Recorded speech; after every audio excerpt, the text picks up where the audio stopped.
बिस्मिल्लाहिर्रहमानिर्रहीम। उर्दू पेजी देखने वाले सभी दोस्त अहबाब को अस्सलाम वालेकुम।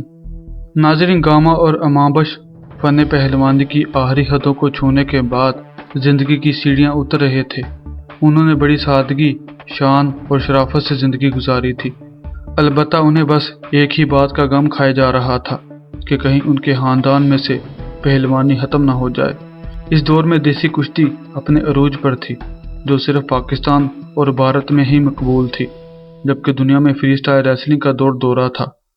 पाकिस्तान ने दुनिया के चंद अजीम तरीन पहलवान पैदा किए, जिनके सरहेल भोलू बरादरान हैं, जिन्होंने देसी कुश्ती के अलावा फ्री स्टाइल रेसलिंग में अपनी कामयाबी के झंडे गाड़े। दास्तान शाह ज़ोरा की 18वीं किस्त, जो कि अमाबश के बेटे गामा रुस्तम जमा के भतीजे जारा पहलवान के वालिद मोहम्मद असलम उर्फ अच्छा पहलवान के मुतल्लक है। नाज़रीन, ये वीडियो खास हमारे कुछ व्यूवर्स की फरमाइश पर बनाई गई है। उम्मीद है उनको पसंद आएगी।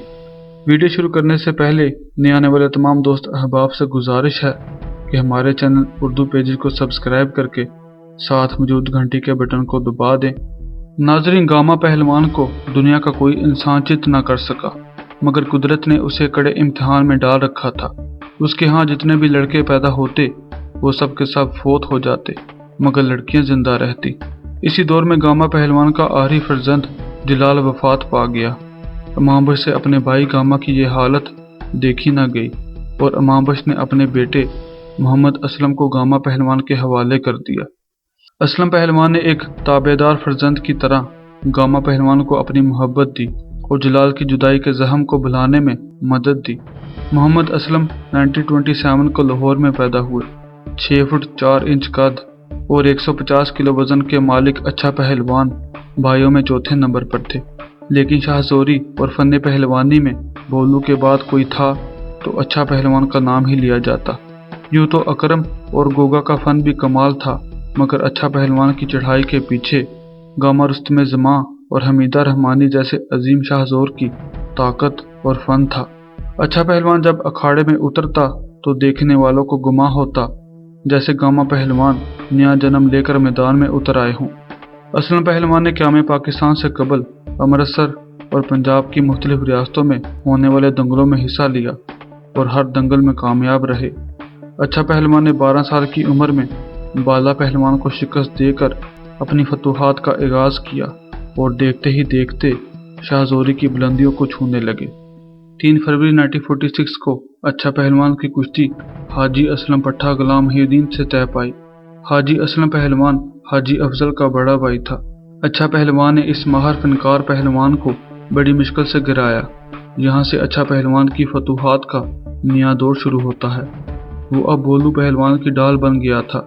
अब अक्सर ऐसा होता कि जब कोई भोलू पहलवान को ललकारता, अच्छा पहलवान उसे अपना चैलेंज दे देता। 1945 में अच्छा पहलवान की पटियाला के निरंजन सिंह सन ऑफ जित्तू पहलवान से बड़ी जोड़ रखी गई। निरंजन पहलवान बड़ा कारीगर पहलवान था, मगर अच्छा पहलवान की तंदो तेजी और ताकत के आगे निरंजन सिंह की एक न चली। इसके बाद महाराजा भूपेंद्र सिंह ने पटियाला में एक टूर्नामेंट कराया, जिसमें असलम पहलवान ने पूरन सिंह को पछाड़ दिया। सितंबर 1946 को शाही दंगल के नाम से एक बड़े दंगल की तैयारियां हो रही थी। इस दंगल की रौनक सजाने के लिए रहीम बख्श सुल्तानी वाला ने अपना होनहार पट्टा भेज रखा था। यूनुस पहलवान रहीम बख्श सुल्तानी वाला का एक फनकार शाहजोर था। 27 साला यूनुस भोलू से कुश्ती का मुंतजर था, मगर उसकी अच्छा पहलवान से हाथ जोड़ी करा दी गई। ये कुश्ती यूनुस पहलवान ने बड़ी आसानी से जीत ली। यूनुस पहलवान की फतह से गुजरांवाला में शादियाने बजने लगे। अच्छा पहलवान को इस शिकस्त का बड़ा दुख था। भोलू पहलवान तो बस 2 लफ्ज़ ही कहते कि पहलवानी छड़ दे, मगर अच्छा पहलवान ने हिम्मत न हारी और बड़ी लगन से रियाजत करता रहा। अच्छा और यूनुस पहलवान का दूसरा मुकाबला क़याम पाकिस्तान के बाद 1951 को मिंटो पार्क में मुनक्कद हुआ। उस वक्त यूनुस पहलवान रुस्तम पंजाब का टाइटल अपने पास रखता था। यह मुकाबला सिर्फ 9 मिनट के मुख्तसर से वक्त में ख़त्म हो गया, जिसमें असलम पहलवान ने यूनुस गुजरांवाला को शिकस्त देकर रुस्तम पंजाब का टाइटल अपने नाम कर लिया। 2 जनवरी 1949 को अक्की पहलवान की काला पहलवान से कुश्ती तय पाई थी, जिसमें अक्की पहलवान को काला पहलवान के हाथों शिकस्त का सामना करना पड़ा। काला के हाथों अमाबश के फर्जंद और भोलू ब्रादर अक्की पहलवान की शिकस्त का चर्चा हर सू फैल चुका था। गामा और हमीदा पहलवान ने 10 अप्रैल 1949 को होने वाले शाही दंगल में काला पहलवान को अच्छा पहलवान के लिए मांग लिया। ठेकेदारों ने बात चलाई और चंद माह बाद दोनों पहलवानों की हथजोड़ी करा दी। ये बात सब पे ज़ाहिर हो चुकी थी कि अच्छा पहलवान अपने भाई अक्की का बदला लेने के लिए काला से मुकाबला पर उतर रहा है। गामा पहलवान, हमीदा और बोलू बरादरान अच्छा पहलवान को खूब जोर करा रहे थे। दूसरी तरफ काला पहलवान भी अल्लाह जार के अखाड़े में अपनी तफ के बड़े पहलवान गोंसा से जोर कर रहा था। यूनुस पहलवान काला का हमदम था। कुछ दिनों के लिए तो यूनुस पहलवान भी गुजरांवाला से लाहौर आ गया था। गोंसा और यूनुस काला को इतने जोर कराते कि काला बेहोश होकर अखाड़े में गिर जाता। 10 अप्रैल 1949 के दंगल में लाहौर तमाशाइयों से भर गया था। 3 बजे के करीब अच्छा और काला की जोड़ मैदान में उतरी। दोनों पहलवान काफी देर तक एक दूसरे पर दाव आजमाते रहे और बिलाहर दोनों पहलवानों को बराबर चढ़ा दिया गया। क़याम पाकिस्तान के बाद गामा लाहौर मुंतकिल हो गए, जहां उन्होंने अपने भाई अमाबश और भतीजों बोलू बरादरान के साथ बकिया जिंदगी गुजारी। ये पहलवानी का सुनहरा दौर था। हर किसी की ख्वाहिश होती कि हमारा लड़का पहलवान बने। देसी कुश्ती अपने अरूज पर थी, जो सिर्फ पाकिस्तान और भारत में ही मकबूल थी, जबकि दुनिया में फ्री स्टाइल रेसलिंग का दौरा था। पाकिस्तान की बदकिस्मती कि उस वक्त हमारे पास कोई ऐसा पहलवान या अदारा नहीं था जहां पाकिस्तानी पहलवानों को फ्री स्टाइल रेसलिंग की तरबियत दी जा सके।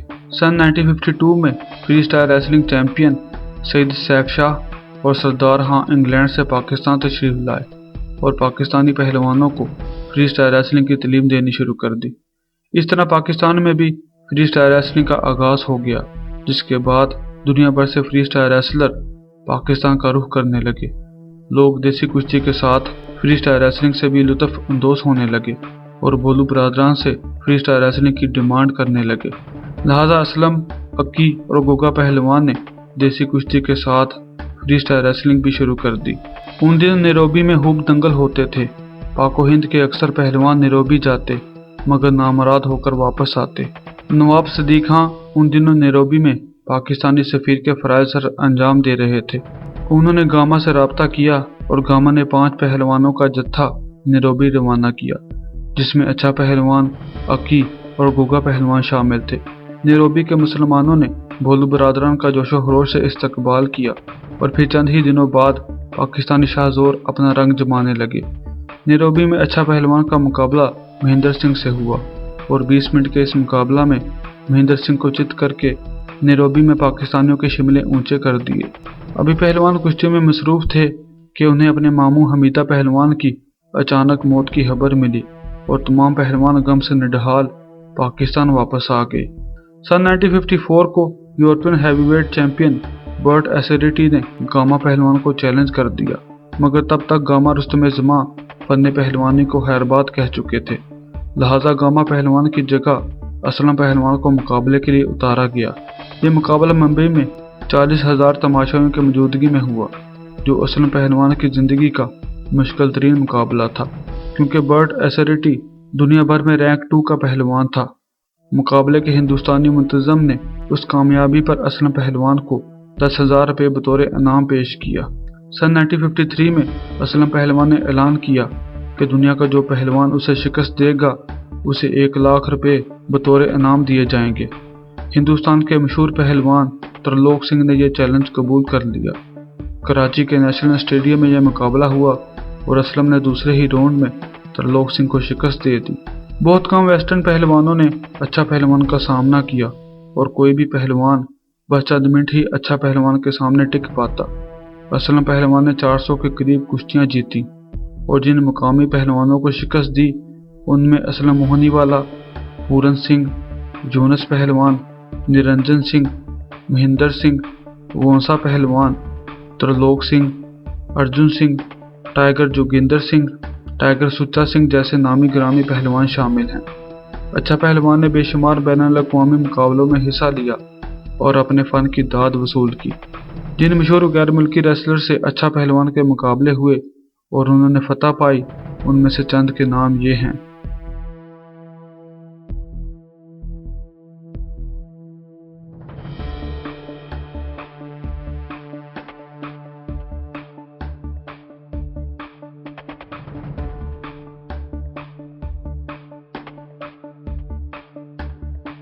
ناظرین، اسلم پہلوان نے دنیا کے بہترین پہلوانوں کو ہرا کر رستم ایشیا کا ٹائٹل اپنے نام کر لیا۔ اسلم پہلوان نے اپنے بھائیوں کے ہمراہ ملکی اور غیر ملکی سطح پر بے شمار کامیابیاں سمیٹ کر ملک و قوم کا نام روشن کیا۔ 14 اگست 1967 کو صدر پاکستان جنرل ایوب خان کی طرف سے انہیں صدارتی تمغہ برائے حسن کارکردگی عطا کیا۔ پہلوانی کی دنیا کا یہ نامور پہلوان 7 جنوری 1989 کو 61 سال کی عمر میں وفات پا گیا۔ ان کو لاہور کے قبرستان پیر مکی میں سپرد خاک کیا گیا۔ تاہم ان کے بیٹے زبیر عرف جہرہ پہلوان نے اپنے باپ اور خاندان کا نام روشن رکھا۔ میری دعا ہے اللہ اسلم پہلوان کو اپنے جوار رحمت میں جگہ عطا فرمائے، آمین۔ ناظرین، اس طرح پاکستان میں دیسی کشتی کا ایک اور باب ختم ہوا۔ نہ مکمل کہانی مکمل ہوئی، نہ تمام فسانہ تمام ہوا۔ ناظرین، یہ ویڈیو کیسی لگی ہمیں ضرور بتائیے گا، اور اپنی محبت کا اظہار اس ویڈیو کو لائک اور شیئر کر کے کریں۔ ناظرین، آپ کا ایک لائک میری حوصلہ افزائی کے لیے کافی ہے۔ آپ سے گزارش ہے کہ اس ویڈیو کو اپنے دوست احباب کے ساتھ فیس بک اور واٹس ایپ پر ضرور شیئر کریں، اور ہمارے چینل اردو پیجز کو سبسکرائب کرنا نہ بھولیں۔ پھر ملاقات ہوگی ایک نئی ویڈیو کے ساتھ، تب تک اللہ حافظ۔